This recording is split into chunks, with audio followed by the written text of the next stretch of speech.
It's week 12, the Bipocalypse, or is it Bimageddon? I'm not sure. One of those is upon us. We're going to try to get through all that. I've got LaQuan Jones from NFL Network, RotoBaller, and the Sick Podcast, all coming up next on the RotoWire Fantasy Football Podcast.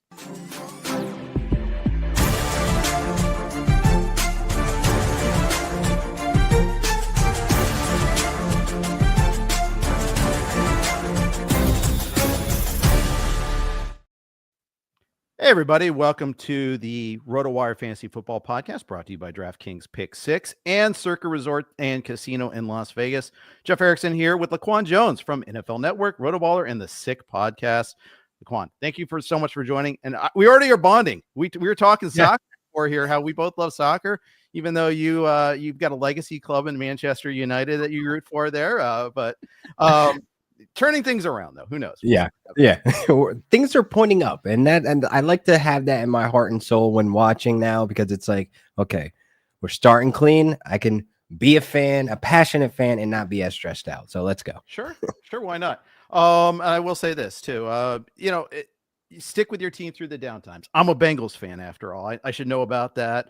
And I'm a Rams fan, so I know everything about that. Stay loyal to the Sawyer, brother. Yes, absolutely. So, how did you get into the industry? I mean, I know you moved from Jersey a couple of 3 years ago now. You're with the NFL Network. I mean, what a great platform there with RotoBaller. You do your podcast. How did you get into this? Well, see, it's kind of funny. Like a couple years back, probably like 2016, like I kind of just was a guy that just loved, playing fantasy football. And like my first year I played, of course, the normal origin story. You win your first league, and then you become this entity where you think you know everything. Right. And it's like it becomes that. But like all my friends, like kind of like, yo, you should join this league, you should join my league, and then coworkers at work. And then it became a point where people were asking me questions like, dude, I face you this week. No, I'm not going to help you with your lineup. Like, no, I'm not going to say, yeah, that's a good trade so you could beat me this week. Like, that's literally how it kind of became a thing. And like, I was like, screw it. Like, I'm just going to try to find a place I could just put all my advice, all my, answers to stuff like that. And I just started doing little YouTube like videos and like me just ranting for like 15, 20 minutes about players and some matchups, and like coworkers would watch. I'm like, yo, that's pretty good, man. And I'm like, okay, cool. Maybe I can keep going on with this. But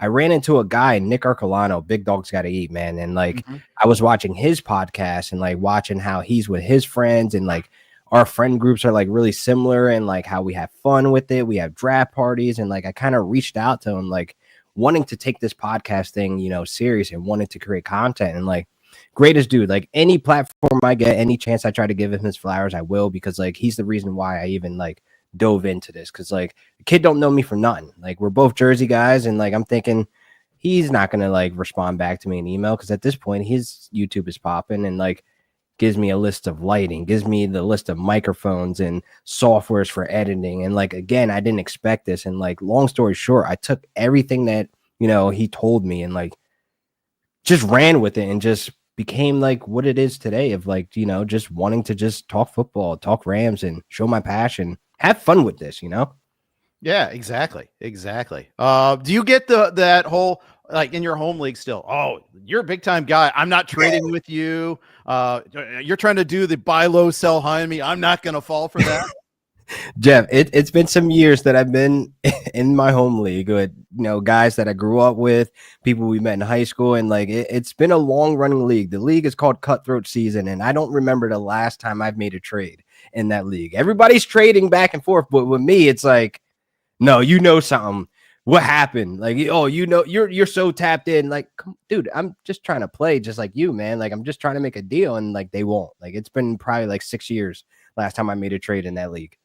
Yeah, that's so funny. I get like auxiliary to that. Like my brother plays in leagues. He goes, "Oh, your brother's the RotoWire guy. I'm not trading with you." I'm like, "Come on, good grief."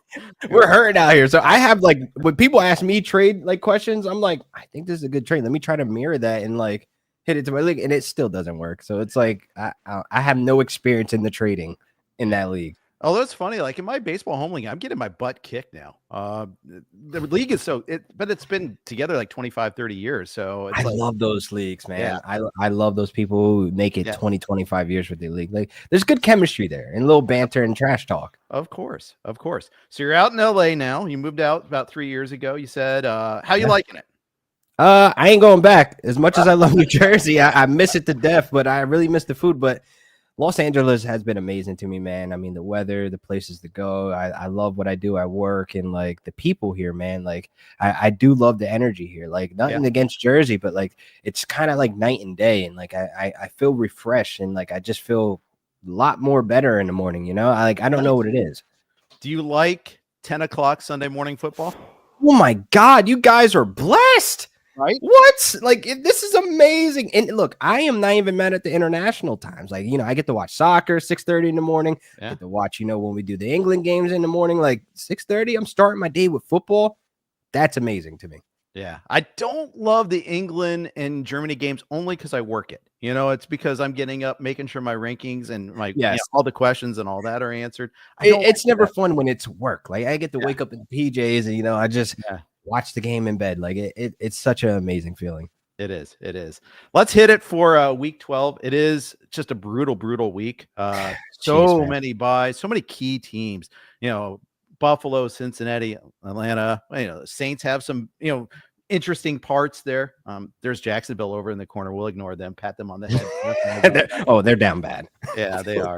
But it's a tough week to get everybody aligned here. Do you have any advice on like how to get through this week 14 when we got some other key teams on by? Any tips, just generally speaking? Make every decision you make on the waiver wire count and have some longevity in that. Like, just don't be like trying to make week one replacement dropping guys that where your bench is like I'm going to personally talk about my bench. Like, I have Jordan Mason, Ray Davis, and Cedric Tillman as the only options that I can cut on my team right now, being how tight the rosters are. But obviously, these guys you want to hold on to. Their handcuffs, they're valuable going into the playoffs. So if you're trying to dip in the waiver wire just to make a fix at who's on by like a Mike Gesicki or like a Tyler Conklin, like you're just down bad at the tight end position to go get a Will Dissly and you have to drop one of those guys, don't do it. Don't do it. Just ride it out. It's 1 week. You can get through it with just a guy on your bench or whatever the case may be. But every decision you make right now, it has to be towards the playoffs. Like 6 teams on bye right now. Like you have to play whoever has a nameplate and a helmet. It's so odd that we've got half the league on bye between weeks 11 through 14. And, maybe the answer is just in your case there, drop Gesicki himself, as opposed exactly. to, but absolutely. Holding on to those key parts is so important. Let's talk quarterbacks. Quarterbacks is, this is actually not a bad quarterback week. I mean, if you have Burrow or Allen, obviously you're hurting. Like I have Burrow. I also have Stafford. Stafford's been all over the place lately. The Miami game was awful. Last week was pretty nice, pretty nice, but tough matchup this week. Again, home against Philly, primetime game. How do you feel about starting Stafford, say, if you've got Burrow on your bench this week? I'm starting Stafford because I look at him as how we talk about Joe Burrow, how we talk about Patrick Mahomes or Lamar Jackson. We're never worried about their matchups. We're starting and forgetting them. And we're at the point now where the Rams, you have a healthy Cooper Kupp. We have a healthy Puka Nacua. The O-line is near full health. So therefore, we're getting all these pieces where we went on that run last year, where we were the most dangerous team in the NFL. That run was amazing when we got Kyron Williams, Puka Nacua, and Cooper Kupp all on the same page. And with Matthew Stafford with a healthy O-line, I'm not afraid of this Eagles defense. I'm not afraid of, their secondary locking down Cooper Kupp or Puka Nacua, because guess what? We have a run game you have to worry about as well. Stack the box. We're going to kill you in the slot. There's multiple areas that we can attack this defense, and Matthew Stafford, to me, with a healthy O-line, with Sean McVay able to open up the playbook, you're going to get him scoring more touchdowns. You're going to get him doing these amazing things. Like you see how Patrick Mahomes is last week. He reminds us every single week why he's so special, but I have Matthew Stafford in that category. Do we not remember the Super Bowl? Sorry, you're. I remember. I was there. I had to bring it up. I had my daughter. I had to take my opportunity.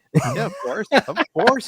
And well, you should. Hey, savor the flavor. You got to. You absolutely have to there. But Jeff, listen, like Matthew Stafford is a Hall of Fame player when it comes to actual mechanics of the game, of how he dissects a good defense. We've seen it year after year when this team is healthy. So let's not worry about if we're starting him or if we're sitting him or if we're picking him up the waiver wire. I'm starting him with confidence against any of these matchups. Like you brought up the Dolphins game, which is interesting because that old line is still trying to figure out their chemistry because we still do not have the projected 5 that we were supposed to have on that line. That matters. In the last 3 of the last 4 games, Matthew Stafford has only been sacked twice, and it was only in that Dolphins game. So you're looking at it like we're starting to get things right on the course. So Matthew Stafford, to me, I'm never really worried about once we have a healthy team. Yeah, I'm with you. I am with you on that, and I think they're getting reinforcements back this week, so that helps. Rob Hammerstein, so that's big. That throw he made to Parkinson last week. Oh, put that right in the vein. He does these things, and it's like it's so special, and it's like this is why he is that guy. Like that's the reason why. Like I have so much confidence in putting him in starting lineups. Yeah, I'm more concerned about what McVay does sometimes. I mean. I don't know what he was doing kicking from the 4. And that you got to get a touchdown at some point in time. Anyways, that's 2 games. He gets in his head sometimes. That anymore, but anyways, other quarterbacks I want to talk about this week. Justin Herbert, same building, same town. Man, is his quality of play right now is through the roof. We got just a ticket to the Carnival game on Monday night against the Ravens. Listen. Justin Herbert coming out of that bye, like the entire team, I think they had that bye and they just got things right on the same page of like, we need to throw the ball. We have Justin Herbert. He's part of that 5,000-yard club. Like we know he could throw the rock. Let's get these pass attempts per game up and let's utilize an efficient way to have J.K. Dobbins eat up in between the tackles or even outside. And look, you have Gus Edwards back. You have that 1-2 punch. And Kamani Vidal, he's kind of just a guy, but he's explosive at times as well. So this offense is built around Justin Herbert's strengths, and that's why we're seeing Ladd McConkey, Quentin Johnston coming into their own as very guys that you have to worry about. They're threats on the perimeter, like believe it or not. Even Josh Palmer showing up at times. So they have something right now where Justin Herbert right now is going on an amazing fantasy run right now. Like I'm not even worried about his schedule, in the playoffs as well. Yeah, and like you mentioned it, coming back from the bye, Herbert's ankle is fine all of a sudden. His tackle's healthy now. And you could see the mobility. I mean, he's juking guys in open field. That Titans game, it was just so much fun. Oh, so like that Titans game, I was actually there, and like what you see is like that secondary that the Titans have is like I don't think people really take it as serious, but there's some guys like there's some dogs. They will take wide receivers out of the game, and like their defense is legit, but they didn't account for Justin Herbert being so mobile, and like we're seeing him run further and further, and then the volume is increasing as the weeks go on, and like now we have to worry about Justin Herbert as a mobile quarterback. Dude, this is great for fantasy. Yeah, it is. It really is. And just wait till they add more talent on top. Oh my God! And they're going. Justin Herbert, he's a buy. He's a buy right now. Yeah, all dynasty leagues. I'm giving it up. I want Justin Herbert for sure. For sure. Anthony James asked, since we're talking quarterbacks, thoughts on Stroud? He's on waivers. He picked up Nix and has Levis for the week 14 bye. Keep in mind Stroud is on bye in week 14, but he now has Nico Collins back. Do we get back to where he was at any point last year? Do we, maybe after the bye, do we get back to that version of CJ Stroud? You want to, honestly, and my concerns are always going to rely on that O-line. Like I know we got Nico back on a limited snap share, but that was kind of expected. No, like it's a Monday night game. Like he's not going to come back full strength, but I feel as though it's always going to come down to that O-line, and like that matters a ton for me in fantasy when you have CJ Stroud hitting the turf the second most in the league right now. Like you just can't really get anything to develop with that game to be more so explosive how we saw it last year. And like even having Nico back, having Tank Dell as like the deep threat and like a gadget guy or all that could do all of it. But like I feel like for fantasy, I'm kind of staying away from CJ Stroud. Like I'm trying to find better options. Like that bye week in week 14, you might have to eat it and like just have, Will Levis in the wins or who isn't on the bye that you have. Like Bo Nix is a great guy right now that he's really turning up. Like it's amazing what he's doing. Like the rookie of the year conversation, it doesn't sound crazy to me, having Bo Nix up there as a candidate because he's my fantasy MVP right now at this point of the season. We have a really sweet rookie class. I mean, you got Dan, you have Stroud, you have Brock Bowers. The future is bright. We don't have the Drew Breeses, the Phillip Rivers, the Matt Ryans. Like we don't have those anymore. Like this second wave of guys that could really compete and go out there and put on a show. Like this is this class. Like that's amazing. Yeah, absolutely. And I just love that it's not just quarterback, it's wide receiver and tight end too. I mean, it's loaded, but quarterbacks always win these rewards, but still I want Bowers to be in that conversation somehow. Yeah. He's just stuck on the Raiders, unfortunately, but it's not good in Vegas right now. As a culture, as an organization, it's not good right now. It's sad. It's really sad. Another quarterback question in the audience. Thoughts on Anthony Richardson? He thinks it's only because he did it well because it was the Jets. He's got a point. I think there's something buildable off that, something sustainable, but yeah, I probably need to see it. This is a big test this week against the Lions. This week is a test, but what you're accounting for in that Jets game, he got his confidence back. Like the dude was benched, and it was more so of like a learning situation for him. And like last week, I had him as a sleeper on an NFL podcast that I said like I was confident in it. Like you see guys sit for a while. Like Will Levis is a great example. His was injury, but I think he was trending towards being benched anyway. You look at Bryce Young; they're coming off the bench now. They're making better decisions. They're getting their confidence back. Like I love seeing Bryce Young and what he's doing right now. I love what Will Levis is doing in a decision-making situation. Anthony Richardson is building on this confidence, and they actually played to his strengths. 30% of his runs were on design. He completed 75% of his downfield passes. Like these are areas that we're like, okay, this makes Josh Downs relevant. This makes Alec Pierce relevant because they're playing to his strengths. Like he's running the ball, he's feels comfortable, he's having fun. And like, yeah, it was the Jets, but honestly, like, yeah, the Jets have their own Jersey Shore drama storyline going over there. But you got to understand the Jets still have some guys over there that can play. And you're getting not a rookie, but basically a rookie in my eyes, only 10 starts. Like a guy that's still learning on the job, that's coming off the bench with bad confidence, everybody down on him. You're not expecting him to do anything he did last week. So I feel as though as a fantasy manager, I'm happy I held on to him. And now I could start putting him in starting lineups with some confidence. Yeah, exactly. I was listening to the Athletic podcast with Robert Mays and Derek Klassen. I think it was Derek that was pointing out that the touchdown pass to Downs was the same route that Richardson missed before his benching. And it was kind of like, okay, see, he's already learning. He's already getting better and all that. Like just give him time, be patient. Like my frustrations was on a fantasy standpoint of like, no, I can't put him in starting. I can't do this. Put in Joe Flacco because I want Josh Downs to be great. But then, from a real life standpoint, I understand like he's still learning. Like this is a young quarterback. Give him time. I see his ceiling. Like I honestly see his ceiling. And last week was just a taste. Like we're getting him to the point where like, all right, he's starting to feel comfortable. He's starting to utilize his weapons. This might even bring Michael Pittman back from the grave, but he's dealing with a back injury, but he might be relevant, the next coming weeks. Who knows? Like this confidence builder is very important because if he would have bombed in that Jets game, it would have been curtains. Yeah, for sure. For sure. Now, this week, much tougher opponent in the Lions. We discussed that. Richardson against the Lions or Jameis Winston in the snow against the Steelers? Oh God, man, give me Richardson because at least like the Lions have a great defense, but you can still get some type of production on there. And with Anthony Richardson having his legs as a threat as well, you're still getting dual opportunities of points here. And you're getting a guy that is explosive. You're getting a guy that's not afraid of contact because he won angry runs on Good Morning Football this week. Like he's a guy that you just have that hope for that he is utilizing both of his threats. So I'm not afraid of the Lions with Anthony Richardson. Like I said, he's on a high right now.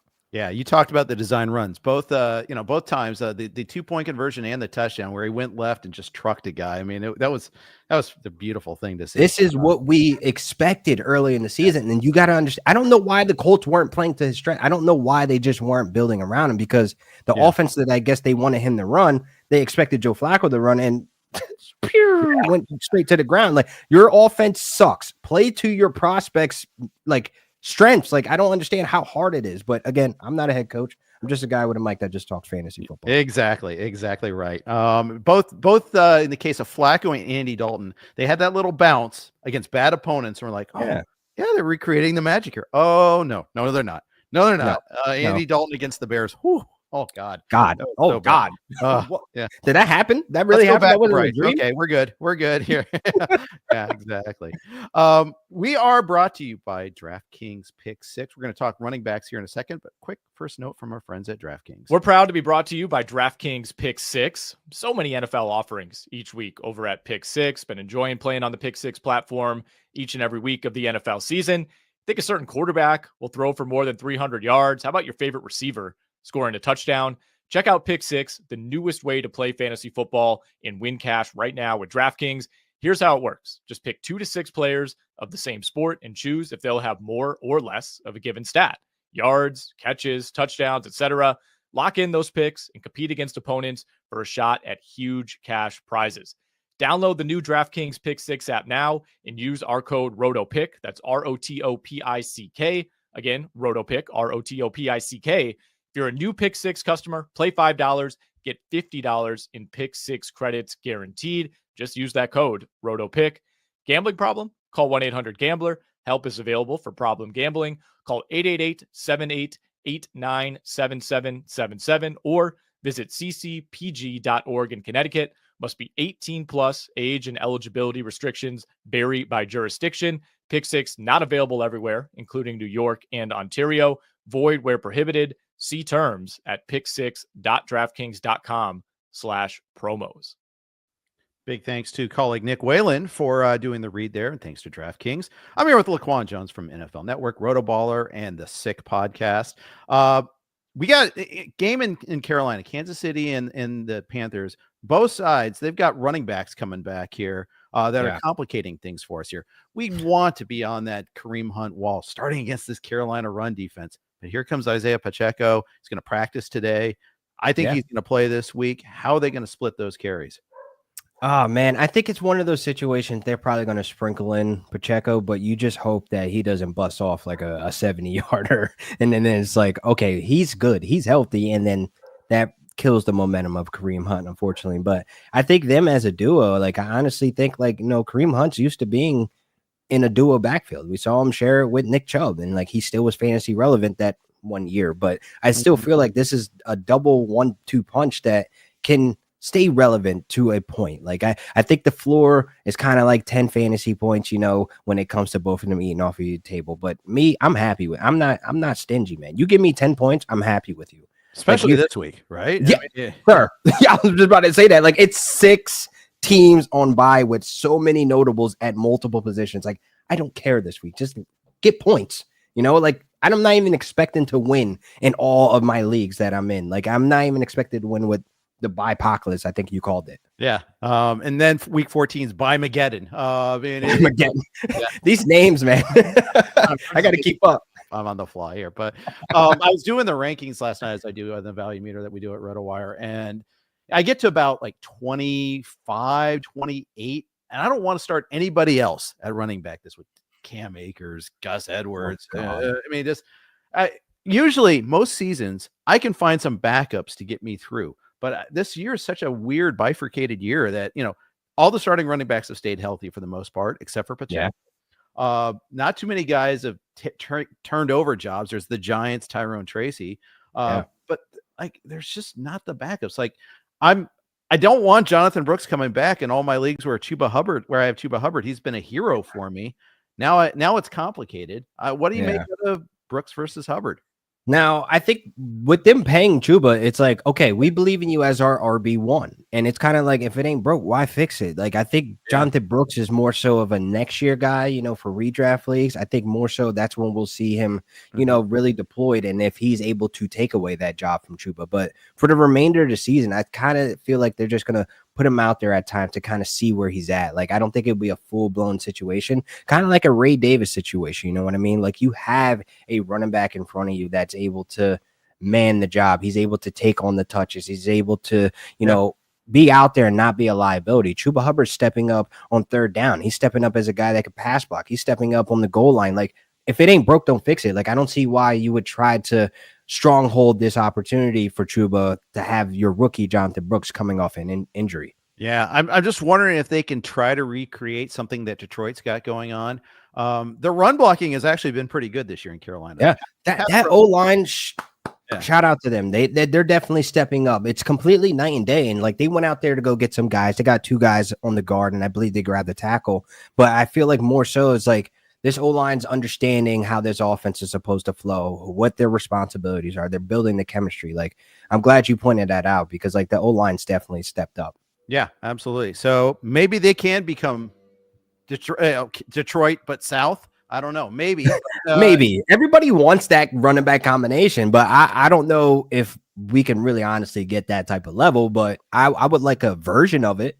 Yeah, I think like you said, I think you'll see more of it next year. I think they're going to work Brooks in. I'm starting Hubbard wherever I have him this week. Maybe Absolutely. Maybe don't even have a choice, but even if I did, maybe this is motivation for Hubbard. He puts up even higher ceilings and numbers. Like, who knows? Exactly. Tough matchup against the Chiefs, though. So definitely something to watch out there. But nonetheless, I don't have many other choices. So I'm going to go. I was about to say, you just got to eat it. The matchup is god awful. And then you're looking on the wire, you're looking at your bench like, screw it. Whatever.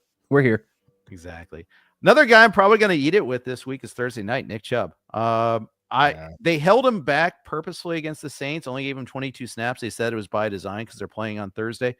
I saw something in a couple of his carries, though, against the Saints. He had a burst that he didn't have prior to their bye. And I don't know. You're not going to get vintage Chubb. You're going to get a vintage Chubb, unfortunately. Yeah. But can we get 10 points out of him this week? 10 points is doable. It's the problem of having Jameis Winston as your quarterback who's going to want to throw 40, 45 times. Like, he tends to go rogue sometimes. Like, we know Jameis. Like, he's going to be Jameis. And honestly, I think more so what's affecting Chubb too is like he's not running routes. You have Jerome Ford just eating up all those routes. So there's not much PPR upside for Nick Chubb. And then you're hoping this O-line can be serviceable. So you're more so banking on a really long play from, Elijah Moore or Jerry Jeudy, and they get closer to red zone. And then we get Nick Chubb to kind of like sneak one in from like 7-8 yards out, like that's kind of my expectations when you have Jameis Winston as your quarterback. Like, he's going to want to air it out, but it gives you opportunity for hopefully some scoring opportunities. Yeah, exactly. Weather's going to be nasty in this game. This is going to be the Thursday night football that we've been used to all the years, not what we've been treated to the last 3 weeks. Oh man, we've been spoiled. Yeah, exactly. It's going to be, it's a Cleveland game. I mean, we know what we expect. Cleveland in November and December. Yeah, you're going to get some bad weather games, and that's what it is. And especially on short rest, it's going to be kind of ugly, but we'll see what we can do with this one here. Anything on the Pittsburgh side of things there? Are you starting Harris and Warren? But maybe Warren is he got 13 touches last week. Is that good enough this week? I was about to say the touches last week was encouraging for me in a bye week held to be able to like, okay, if he's getting 13 touches, I think he can make something of it. And, this Browns defense, they allow a ton of explosive plays. And like, hopefully, Arthur Smith is feeling good to get him utilized more so outside the tackles instead of in between the tackles, which is weird where, you have Arthur Smith, with the Falcons, they were like the top team in the last 3 seasons when it comes to rushes up outside the tackles. So I think if we start utilizing Najee and Jaylen as more as a 1-2 punch, and last week showed some type of like increase in touches, like, okay, he's healthy, he's back, he's carving out a role. Maybe we could start getting him on the leash. And I think this game, this Thursday night, we might see that, a little bit more involvement in him getting more comfortable in the role. Yeah. I think you're probably right about that. The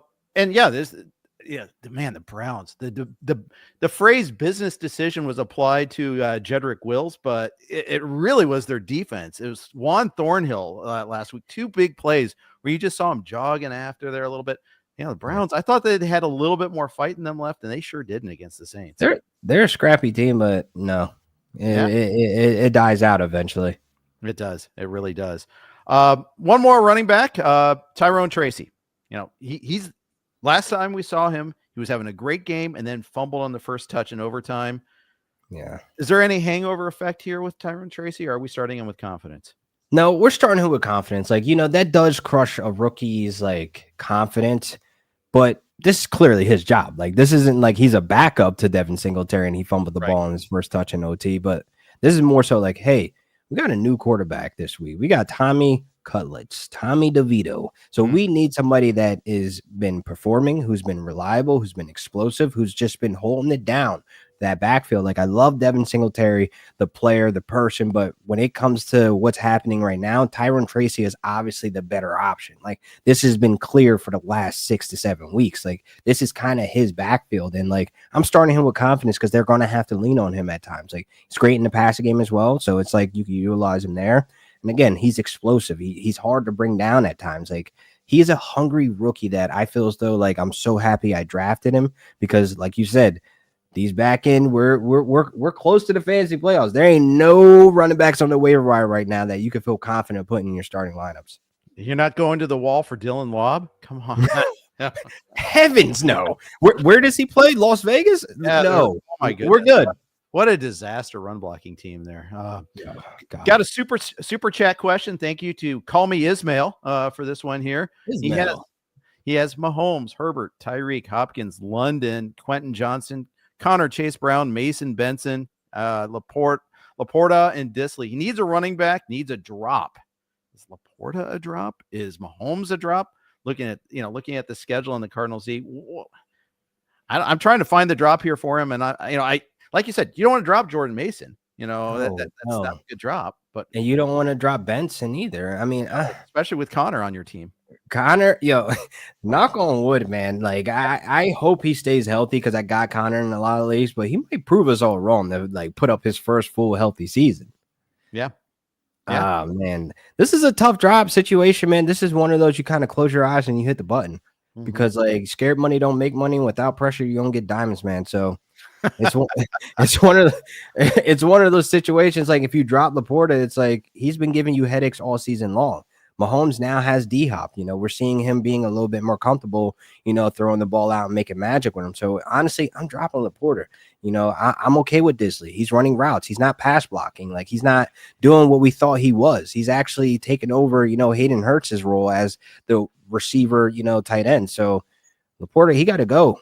Got to go. And hey, wait, hold up. It's trade deadline. Like we're not trying to throw some offers out there. Like we can't get somebody and then like figure out somebody else that we could drop. Like what's on? Like, someone needs a quarterback this week. Call the Burrow owner up. Call up the the Josh Allen guy. Say, hey, you want to pair him with Mahomes? You can have this epic combo, or offer Herbert if you want. Either way, I mean, whatever gets the deal done. Unfortunately, it's trade deadline. Yeah, come on. I have a league where it's already passed. I'm so annoyed. I'm like, can we not do trade deadline until after the buys? So yours is probably what, like October, end of October? I'm in 19 leagues, so it's always trying to figure out which league, which league has which deadline. I mean, Scott Fishbowl, we're starting playoffs this week. I mean, playoffs. Yes, playoffs. Yes, playoffs. It matters now. Yes, it does. So, yeah, thanks for the question, Ismail. Hopefully, we can help you out there. We are going to talk wide receivers next, but first, we got a quick note from our friends at Circa. We love Circa. RotoWire goes to Circa every July for our annual company meeting. I gotta go. Yeah, it's amazing. The end of the season is getting closer. Catch the big game poolside at Stadium Swim at Circa Resort and Casino in Las Vegas. 6 temperature-controlled pools, a massive 143-foot screen, and booming game sound. Plus, view the pyrotechnics and visual effects throughout the game. Grab the best seat in the sun with day beds, poolside boxes, cabanas, and more. Stadium Swim's big game viewing party is February 9th, only at Circa Resort and Casino. Space is going fast. Reserve your spot today at circalasvegas.com. Derek Stevens, the owner at Circa, is a big Lions fan, so he might be watching his team. If he's not there in person down in New Orleans, he'll be poolside just living his best life watching his team, so we'll see about that. Let's talk wide receivers. I'm here with Strawberry aficionado LaQuan Jones from NFL. I love that. Yeah. I love that you pinned it to your Twitter profile, the video of you trying a strawberry for the first time. Beautiful. First time. I mean, look, man, they made it a bigger deal than I honestly thought it was. Yeah. Like, I thought people were normal out there, like, some things in life that they just never tried to eat. And strawberries just happen to be one of those things. But hey, apparently Tom Brady doesn't like strawberries. He's never had one. So I like to be in good company. Yeah, I'm in good company. You're with the GOAT. Okay, that's fine. Not anymore because I'm eating them like every week now, but I was in good company. Let's say that. All right. There you go. Wide receivers this week. Mike Evans is coming back probably. Thank God. I know. Like, how automatic start for you if he plays? Yes. All right. And B, 100%. How much does he cannibalize Cade Otton? I would say it will probably coexist in times like the up and downs that Chris Godwin had because Otton is balling. Like last season, he led all tight ends in routes. So he's one of those guys that can really be athletic at times. So I don't think he completely fades away. It's just that more the focus would go to Evans. And I feel like, Mike Evans, he's a start and forget for me because Baker is playing amazing football. Like I'm so happy Baker found his place. Like Tampa just fits him. Like it literally just fits him. He's going out there with confidence, and he is part of one of the most scrappiest teams in the NFL. Like the Bucs will go out there and give you a fight. Like that's one of those teams that are going to put up points, and you get Mike Evans back and he's healthy, quote unquote. That this just opens up more scoring opportunities. So Baker Mayfield, he gets a bump.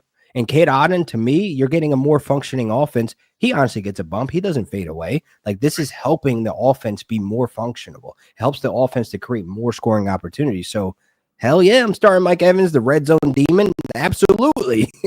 Yeah. Light a candle for Chris Godwin. That was such a good pick this year. And I hate that it was a hip drop tackle that took him out. Like I am so on the side of getting that out of the game, man. Because like regardless of fantasy, like it takes away our players, but it's just a dirty play at the end of the day. Like you're hurting some of my favorite players. Like it ended Kenyon Drake's career basically. Like it's one of those things that just needs to get out of the game. Yeah, agreed. I have a NFFC league where I lost Ayuk, I lost Godwin, I lost Diggs, and I lost Dak within the span of 3 weeks. Good team.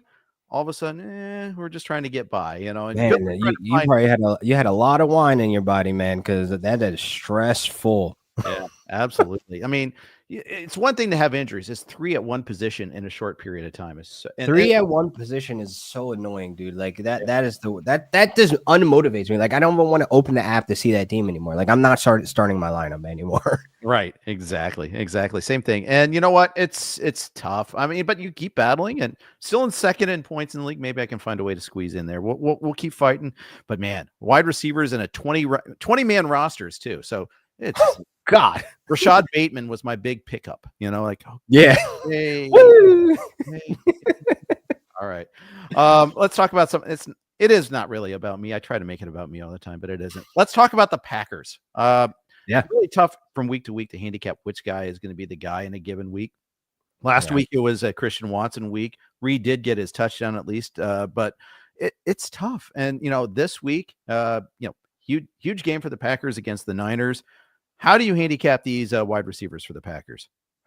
Man, so what I do when I have like Jayden Reed or Christian Watson or Romeo Doubs, I like to just strictly look at the matchups, like which defense is going to be struggling against the slot, Jayden Reed week, like which team is having trouble with missed tackles, Jayden Reed, and Christian Watson. You look at who could defend that wide, who's the corner is going to, you're going to have to get really deep into looking at the matchups when it comes to trying to figure out which Packers wide receiver you can play. And more so, I like to be on the most explosive guy there. So Jayden Reed is obviously going to be a guy that gets pumped up as the main guy you draft from there. But it's one of those things that you sign yourself up for. The headache, man. It's going to be 1 week Jayden Reed, the next week randomly Romeo Doubs, and then Tucker Kraft out of nowhere. Is that Tucker Kraft coming out and is that his music? It's one of those what is happening? When you jump into those scenarios, it's going to draft day. This is what you signed up for. You have to have your expectations in order. And my advice is, just keep playing your guys, man. That you really have no other options, especially this week. Yeah, I'm a proud former manager of Dontavian Wicks. Pour one out for my guy. Yeah. Oh, Mr. He's so good. Just let him develop. Let him develop, man. Christian Watson needs to get out of his way. Too many bagels. But then Watson makes those plays that he made last week, and you're like, yeah, I see it. Okay, fine. It's a constant battle between those two because, I understand Dontavian Wicks has disappointed us with some big drops too. Yeah, he can play. He can ball. That's great depth for the Packers, But you just wish he was somewhere else, maybe the Patriots or something. He's Quentin Johnston North. Gets open all the time. Just North. I mean, yeah, it's tough, but so it goes. All right, George Pickens. He's really unlocked under Russell Wilson. What? Moonball himself. But weather is so bad this week on Thursday night. Are you downgrading at all because of this? Downgrading if I have the options. In one league, I'm actually fortunate where I can put in a Calvin Ridley. I can put in, another option that I can can't remember right now in that other league. But I feel when you have that depth, you're able to make that switch. But if you don't have that depth and you're looking at a Cedric Tillman in some situation like that, or maybe I feel when you go out there with these options, you start getting in your own head. Has George Pickens been good? Yes. Does he have Russell Wilson as his quarterback? Yes. Has his offense has been, pointing up and ascending? Yes. So you start him, like I don't feel like you need to really question the weather. I mean, his catch radius is ridiculous. So they're going to have to move the ball somehow. Like they can't rely on the run game just because it's the weather. Exactly right. So they have unlocked something there. It's been fun to see. Even like he didn't get in the end zone this last week against the Ravens, but still he got you a floor. He's making plays. The catch against the Commanders in the end zone, the twist the body in the air, that was Matrix level stuff there. Like this dude is he's playing video game style. Like he's doing whatever he wants. Like imagine if they release NFL Street again. He will probably be the best, most creative style point player on the goddamn game. Because like you could do a backflip, twist catch in real life and catch the ball. Like you throw the ball in the stands, he's going to catch it. It's one of those situations. Like you're happy that he has a quarterback that can actually execute this. You're happy that Arthur Smith, his evil genius mind, like I think that was his problem at Atlanta. Like this offense is literally the same offense that he wanted to really like execute in Atlanta, but he now has a quarterback. So maybe we stop hating on Arthur Smith. Like, maybe the career trajectory of Desmond Ridder should have been our clue. And exactly. We never look at the source. We always blame the offensive coordinator or the head coach. Like that we always go there. I mean, that's just us. Self-included. I'm guilty as anybody as far as that goes, and hating on Arthur Smith on fantasy Twitter. My hate now goes towards Sean Payton. He's the biggest liar. Yes. We overestimated August playing time there. Yes. Oh, Jeff, you're good at that. Hopefully we didn't pay a ton in Fab for him, but we did. We dropped the bag. Yeah, I understand. Because hey, first time we had a open running back spot come available on the waiver wire. So dude, and you understand. So it's like, when people were ripping me online, I'm like, yes, I'm dropping a bag for a very talented rookie running back. We're seeing Tyrone Tracy go crazy. Like we're seeing these running backs really fall into their own. Like it was a tough matchup for him. He put up the second most rushing yards against that Chiefs defense all season long. The only other person to put up 50 yards was Jordan Mason, and we know how good he is. So yes, I'm going to drop that fab too. They were murder death killing them too, and they still didn't play him until the garbage time. Great matchup against the Raiders this week. I may have to go back to the well with them anyhow, and in this Bible. Jeff, me and you. Yeah, we know the struggle. We're deep in the streets. All right. One more wide receiver, and this isn't happy talk. It's Jaylen Waddle time to talk about here. Ooh. I mean, 2 weeks ago, he didn't get his first target until there was 2:30 left in the game. I just don't know what to do with him. He's too good to cut, I feel like, but really, we're week 12 now. If I can't start him, what are we doing? He's been on bench row. Like I like to call it bench row, where these guys get a 2-week notice. I don't care what your name is. I don't care what you did last season. I don't care what you did in week 1. You're off my team, man. You can't keep zombies on the bench. I've already dropped them because it's like there's too many wide receivers that are popping up with availability. There's too many wide receivers in the last 4 weeks that we were alternating. Like, oh well, Cedric Dillon seems to be a thing. Keeping him. You know what I mean? Like Waddle, he has the Patriots this week. This is a division game, and Christian Gonzalez. Gunzo Island, like he's locked down so many notable wide receivers this season. Like it's ridiculous. Like we're talking like Calvin Ridley, we're talking Jamar Chase, like we're talking Cooper Kupp. Like these are guys, and you have a guy in that secondary that's probably going to shut it down on these guys. So like, I don't like Waddle this week, even with 6 teams on bye. Like I'm looking to pivot if I can because we kind of know what we're getting from him. Yeah, just think about the draft capital spent on him. Just think about how good he's been in the past too. But think about the people that traded him though. When like my window to trade him was when Tua was out. I was like, all right, people are going to get hyped and think that Tua comes back this season, which he did, and the offense should be back to what it was. I actually was able to get off a few shares with Jaylen Waddle off. Like I was like, okay, good, and it worked out. So right now it's he has to go on the wire. Like I can't waste my time anymore with zombies. I'm with you on that for sure. Man. Don't look at the name, just close your eyes and hit the button. Exactly right. All right, tight ends. TJ Hockenson, we thought he was back, only got 2 targets last week. I think this is a bit of an anomaly, but nonetheless, the Vikings haven't been the same since Darisaw got hurt offensively. I just I don't think Darnold has as much time to throw. I think it's affected his play. It certainly affected him greatly in the Colts game, and even and of course the Jaguars game where he is awful too. Not a great matchup this week against the Bears either. Not at all. Not at all. And these are one of these games where you get your expectations in order. Like, I understand that TJ Hawk, the talent that he has, but he's still not himself, either when you look at him run and play. Like Sam Darnold not having the time to get the ball. I mean, you would think that would be like more so a security blanket that TJ Hawk could play, but it's more so of like the chemistry's not there. Like these guys don't know each other. They haven't played, in the summer camp. They haven't had OTAs and et cetera, et cetera. So they're learning on the job. So he's still trying to figure out timing and how to get him the ball, how to get him schemed up. And honestly, we know the offense runs through Justin Jefferson. So TJ Hawk will always be an afterthought. And then Jordan Addison, he's been stepping up. Like I love seeing what he's been doing. So it's like, it's one of those things like, all right, we just have to be patient with it and have our expectations in order with him. Yeah, I for sure agreed. Let's talk about another tight end, Zach Ertz. I think he is like the security blanket guy for. Yes, he's the number 2 target. Like it's like crazy that we're talking about Zach Ertz like this in 2024. Like I'm okay with it. He gets me like 7, 12 points 1 week. I'm okay. Yeah, absolutely. I love that they were turning to him in the the 2-minute drill and in the red zone and the 2. What a catch! Yeah. Smooth criminal Michael Jackson. I posted that GIF as soon as I saw it. Like the angle. Like, okay, Ertz, you still got it. Yes, sir. Yes, sir. I like seeing that too. And last week was a really good tight end stream week. I mean, we saw Jonnu Smith go off. We saw my guy. Yeah, that, and he's displaced Waddle as the number 2 guy in Miami. Yes, and it's because look, I all summer I was pumping the Jonnu Smith train because I was like, I don't think people understand. Mike McDaniel, like he's all excited. Like his blood rises when he talks about Jonnu Smith. And it's like because he's never had this type of tight end. He wanted to make Mike Gesicki this, but Mike Gesicki is not that. Jonnu Smith he's a running back in space with the ball in his hands. He will take it to the house. We've seen this happen before. Saw it with the Falcons. So it's like, boy, he is going to be a tool that's going to be utilized at all costs because he's one of those sneaky guys that sneaks around the middle, and he has the ability to get after the catch. And Waddle, I don't know. Again, I don't know. Maybe he's in his own head. Maybe it's maybe it's a locker room thing. Who knows? I don't want to start assuming, but it's not working.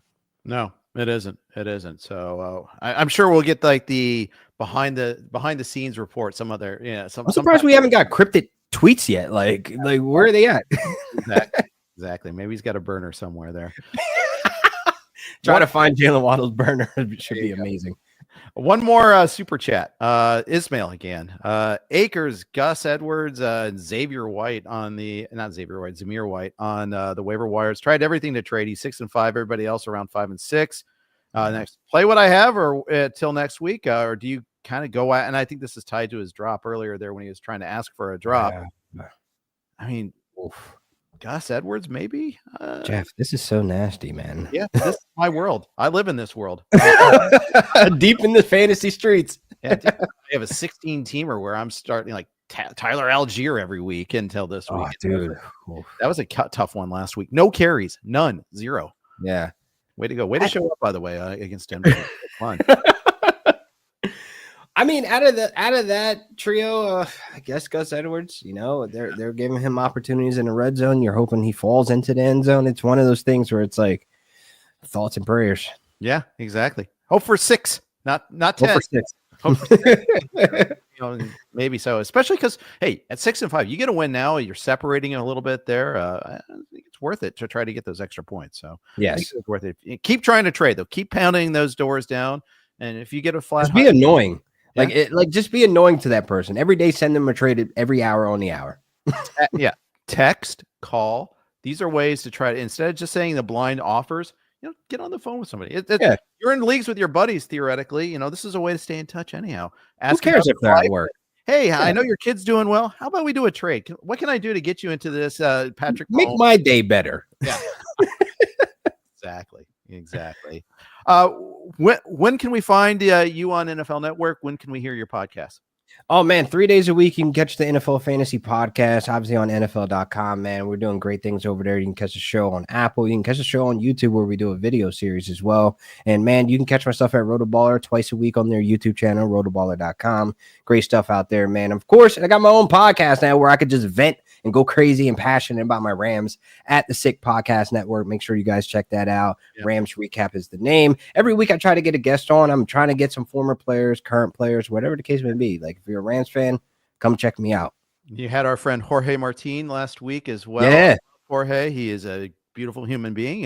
So former that's the perfect way to describe him. A beautiful human being. Yeah. Like that's it. He is amazing. We love Jorge. Yeah.